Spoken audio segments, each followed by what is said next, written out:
Со поголема соработка до раст на трговската размена од 20% меѓу Македонија и Обединетите Арапски Емирати. Премиерот Мицкоски оствари средба со директорот на Стопанската комора на Дубај, на која му ги презентираше можностите за инвестирање во земјава.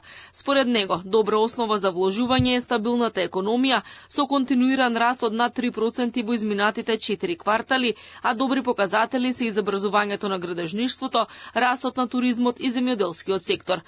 Мицкоски посочи дека земјава бележи високи износи на вложување од страна на странски инвеститори, реализира високо ниво на капитални инвестиции, а земјата има инфлација која треба да се стабилизира на 4% годинава со обврска да ја намали следните години. Нема да бидам изненаден доколку дојдеме и до 4% изголемување на БДП кон третиот квартал на оваа година. Консолидацијата на буџетот е веќе при крај и сметам дека оваа година буџетскиот дефицит ќе биде понизок од 4%. Капиталните трошоци се на добро ниво, секако имавме и некои проблеми кои што се оставштина од предходните, но нудиме решенија и сметам дека ќе можеме да ги отвориме сите потенцијали и да се движиме навистина брзо.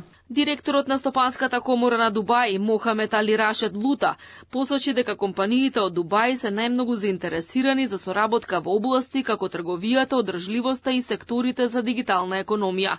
Рашед Лута ги повика македонските компании да го искористат Дубај за да го зголемат своето присуство на глобалниот пазар.